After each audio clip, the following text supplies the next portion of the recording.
168 ժամ Զարուհի Դիլանյան։ Պարոն նախագահ, ձեր պրոլոգում, նաև առաջին հարցինի պատասխան, մանրամասն անդրադարձակ, ամեն դեպքում հարցադրումներ մնացին հենց այս օգոստոսի 8-ի փաստաթղթի լույսի ներքո, ինչպես է գնահատում նոյեմբերի 9-ի փաստաթուղթը, այս պահին ունի այս փաստաթուղթը ինչ-որ հնարավորություններ, այլընտրանքներ, որոնք չի առաջարկում օգոստոսի 8-ի փաստաթուղթը, ինչ կանեիք դուք, եթե հնարավորություն ունենայիք իշխանության գալ, այսպես ձեր թիմով, կփոխեիք արդյոք օգոստոսի 8-ի փաստաթղթի կետերը, կամ այլ առաջարկներով հանդես կգայիք, ինչը որ այստեղ եք ներկայացնում, հնարավոր է արդյոք չեղարկել այդ փաստաթուղթը այլ իշխանության պարագայում։ Եվ պարբերաբար ասում եք խաղաղության ձեր տեսլականի մասին, ամեն դեպքում խաղաղության օրակարգի մոնոպոլիան կամա թե ակամա հայտնվել է այս իշխանության ձեռքում, ինչու չի ստացվում այդ մոնոպոլիայից իշխանությանը զրկել, ինչն է խանգարում ձեզ, եւ քանի որ արտաքին քաղաքականության կտորն է, վերջին հարց, մամուլում հրապարակումներ եղան ձեր եւ Ռուսաստանի բարձրաստիճան պաշտոնյաներից մեկի հանդիպման մասին, որքանով է դա հավաստի եւ եթե հավաստի է, ինչ եք քննարկել, Կիրիենկոյի մասին է խոսքը։ 3 հարց եղավ։ Փոխկապակցված։ Չնկատեցի փոխկապակցությունը անկեղծ ասած, նայեք։ Հիմա հիմնական հարցը ես հասկանում եմ, ինչ պետք է անել կամ ինչ դուք կանեիք։ Նայեք, նոյեմբերի 9-ի փաստաթուղթը, եթե համեմատենք այս ամեն ինչի հետ, իհարկե այսօր նույնիսկ երազանքի փաստաթուղթ կարելի է անվանել։ Այդ փաստաթուղթը ենթադրում էր նաև Արցախի գոյությունը։ Հիմա այս փաստաթղթի հետ կապված ընդհանրապես Միացյալ Նահանգները այն երկիրը չի, որի հետ կարելի է ստորագրել մի փաստաթուղթ, հետո 1 ամիս, 2 ամիս հետո կամ 6 ամիս հետո չեղարկել, ասած չենք ընդունում եւ բավական դժվար է։ Չի նշանակում, որ Միացյալ Նահանգները ինչ ասի պետք է անես։ Ոչ, Միացյալ Նահանգները կտրուկ դեմ էին Իրան-Հայաստան գազամուխի կառուցմանը, բայց մենք կառուցեցինք։ Մի քանի պատվիրակություն հատուկ եկել էին Հայաստան, նշելու համար, ինձ հասցնելու համար այն հանգամանքը, որ իրենք դեմ են։ Կառուցել ենք եւ պահպանել ենք Միացյալ Նահանգների հետ լավ հարաբերություններ։ Նույնիսկ հազարամյակների ծրագրի մեջ ներառված էր Հայաստանը։ Եվ ավելի ճիշտ ձևը, դիվանագիտական ձևը, ոչ թե ասել մենք սա չենք ընդունում, փորձել ես դրա մասին ասացի, պրոյեկտը մեծացնել,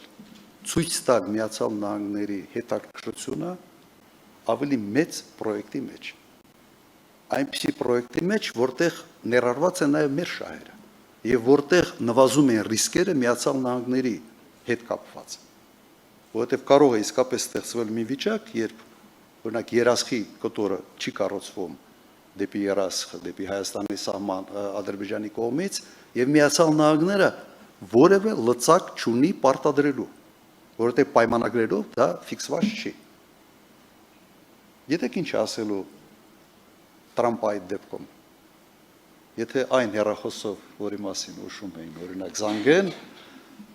WhatsApp-ով եւ ասեմ, բասենցա, ալի ոչի անում, Տրամպը ասելու է, հիասթափված եմ ալիվից։ Սրանով վերջանալու է, որովհետև այլ մեխանիզմներ այդ փաստաթղթի մեջ ոչինչ չկա։ Դրա համար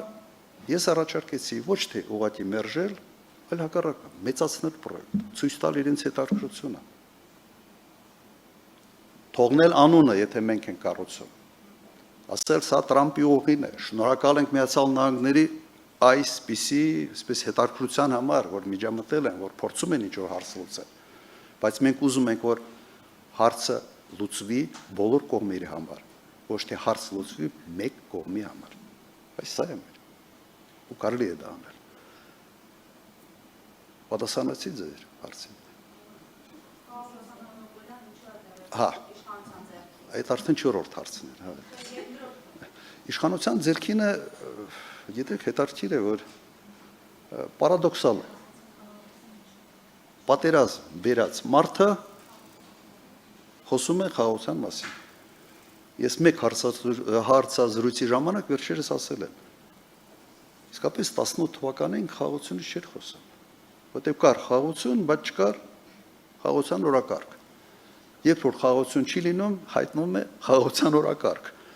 Ինքը բերել է պատերազմ, ինքը ծնել է իր գործողություններով եւ 5000 զոհերով, 11000 վիրավորով, ինքը ծնել է խաղաղության օրակարգ։ Եվ աբսուրդը նրա մեջ է, եւ ինքը փորձում է այդ օրակարգի հեղինակը լինել եւ մենաշնորհը ունենալ այդ օրակարգի վրա։ Մենք պետք է մենք ցույց տանք, որ ուղղակի բացարձակ սուտ է, չկա այդպես։ Ավելին ասեմ, հիմա խոսում է, լավ, չմտնեմ այդ թեմայի մեջ, թե չգալու եմ 4-րդ հանրապետություն եւ այլն։ Եվ վերջ նայեք, ես մեկ ամիս առաջ եղել եմ Մոսկվայում։ Մոտ մեկ ամիս առաջ եղել եմ ընդամենը 2 օր շաբաթ կիրակի։ Մասնավոր ազնական ինչ-որ հարցերով եւ վերադարձել եմ երկուշաբթի օրը, կեսօրին։ Եթե պաշտոնական հանդիպումների նպատակ ունենայի, կամ եթե դիմեի, երևի այլ օրեր շաբաթվա ընթացքում կընտրեի։ Բայց ես հասկանում եմ, որ երբ ես հայտնվում եմ Մոսկվայում, անպայման նման կարգի, այսպես, օրեր տարածվելու են։